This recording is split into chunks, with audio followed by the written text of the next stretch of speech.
Hi there, and welcome to The Artist's Craft. I'm your host, Stacey Cochran, and we've got an excellent guest in studio today, Peder Zane. Peder was the book review editor and books columnist for the News and Observer from 1996 to 2007, and is now an idea columnist. His column has won several national honors, including the Distinguished Writing Award for the commentary from the American Society of Newspaper Editors. He contributed to and edited the essay collection Remarkable Reads, 34 Writers and Their Adventures in Reading, as well as the Top 10 Writers Pick Their Favorite Books, which I have a copy of here. Thank you very much for being in the studio today, Peder. Thank you, Stacey, so much. It's a pleasure to be here. Well, tell us a little bit about the Top 10. What is the book and how did it come together for you? The Top 10 basically came out of the great opportunities that book readers, that readers now have today.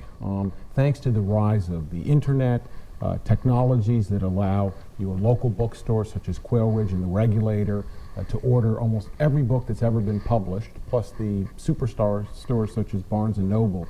It's now possible for readers to get their hands on all the books that have ever existed. The problem is with so much choice can come confusion and paralysis. Anything is possible. It's hard to figure out what to do. So I think one of the reasons that book clubs like Oprah Winfrey's have done so well is people need guidance. I too wanted guidance, and I was asking myself, how can I find out about new books, things that are worth my time when I go to read? And I thought, who better to ask than the world's greatest writers? So I asked 125 writers to give me their lists of the 10 greatest books ever written, books of fiction. And that could include dramas, plays, novels, and epic poems. So what was one of the biggest surprises that you found in compiling this list of lists, if you will? Sure. Well, the happy news is that there was no right answer to the question, what are the greatest books? We in fact made a super top 10 list based on the books that got the most votes, and Anna Karenina was the #1 book. But the really surprising thing was that the 125 writers picked a total of 544 different books on their lists. That was an average of more than 5 unique books per list. So that means that for each writer, there weren't so much a list of, here are the 10 greatest books according to some objective criteria, but here are the 10 books that meant the most to me, that I found at a certain point in my life and I connected to. Mm-hmm. Well, it's a fascinating idea. So what are some of the values do you think that these writers are attributing to these different books? What kind of patterns or consistency do you see in some of their choices? I think that there is obviously some objective level, if we wanted to study it, of a certain greatness to works, a certain accomplishment of Moby Dick or Huckleberry Finn. But I think the deeper point is that they found the books and the writers at a particular moment in their lives when they resonated with them. I'm sure most of the writers who contributed to my book have read Anna Karenina, have read Moby Dick. Most of them did not put it on the list. They selected other books. Why would they choose one book over another? It's that personal connection, and I think that's one of the messages that we want to get out to people with this book, is not just, here are some suggestions, here's what John Irving likes to read, here's what Tom Wolfe, if you like to read him, or Michael Connelly, or Stephen King, but to make your own list, to figure out what are the books that matter to you, because there are no right or wrong answers. The greatest books are the books that have meant the most to you. Sure. So how did you solicit these writers like Stephen King and John Irving? How did you actually solicit their involvement in this collection, the top 10? I basically made a wish list of about 300 writers that I deeply admire, whose works that I've enjoyed, and who I would like to hear from. I'd be interested to know what are the books that helped shape them. I then essentially, I don't think this book would have been possible without email, because if I'd had to type out a specific letter to each person and send it out and somehow track down their mailing address, which would be difficult to do, instead what I did was I emailed the letters requesting their participation to the publicists that they work with at the publishing houses, who then forwarded them on. Sometimes I wouldn't hear back from people at all. Sometimes I'd hear from somebody immediately. Sometimes I would have all but given up on a writer, and 6 months later, their list would come in the mail. One of the things that I did too just was that even though I had that list of about 300 people that I wanted to solicit, I only sent out about 4 or 5 letters a week.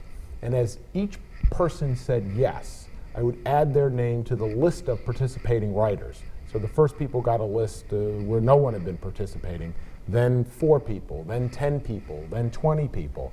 And of course, as the list of contributors expanded, it became easier to get other people to participate when they saw who had already agreed. And in fact, there were some people that I went back to who had originally turned me down, and I said, But once you had a Stephen King or a John Updike or John Irving, I should say, on board, they were more than willing to. And some say, of them this has got some momentum. Some of them had originally said, I don't like lists, I don't want to be involved in a project like that. And then once I got all these other people to say yes, I went back to them and said, well, last time we talked, you said you were too busy, and I'm hoping things have opened up now. Sure. And more than a few of them all of a sudden didn't find the project to be so silly. So how did you find a publisher for the book? Well, I went with W.W. Norton, which had published my previous book, Remarkable Reads, 34 Writers and Their Adventures in Reading. And that's one of the things that I think is very important for writers. It's like your first job, your first book, you establish a relationship with someone, and they become much more likely to want to continue that relationship with you. So, and we'll get to talking about that book as well. I really want to see, because I see some ties between the first book and then the top 10. But did you, because it was nonfiction, I get a lot of questions at events that I do, and I'm sure some of our audience watching at home today who might have a nonfiction book in mind that they're thinking about writing. Did you sell the book as a nonfiction book on the proposal, or did you have some of it completed? How did you sell it to Norton? Basically what I did was, every idea starts as it's a book. If you're going to write a book, it should be a book you want to read, something you want to exist. I wanted a book like this to exist. I wanted a guide to turn to of writers that I respect and admire to find out what they want to read. I thought it was a good idea, but the only way that you know for sure is when you start testing it, and that is by writing the various authors and seeing if they in fact will contribute to lists. So I didn't go to Norton until I have 125 writers in the book, so I had about 75 of them saying yes. And once they had agreed to do it, and that also obviously made it a little easier to get that last group of people when I actually had a book contract in hand. Now, what insights did you gain in the process of compiling the material for the top 10? I think the main insight that I got was the idea that, well, 2 things. One was that there are no right answers. The other thing is working with the writers, how much pleasure they took in compiling these lists. Top 10 lists, we get them every Christmas season. Here are the 10 best movies, here are the 10 best books. And people rightly say that lists like that can turn art into a competition, and it can be part of a dumbing down process. I don't dismiss that idea, but I do think that if you take the idea seriously, creating a top 10 list can be an act of self-exploration. Because when you make a list, you learn about your own taste. A lot of the writers told me how hard it was to make choices, and in making those choices about the books and why they preferred this book over that one, and bringing back the memories of when they first encountered that book, which was a great joy for them. They were reminded about things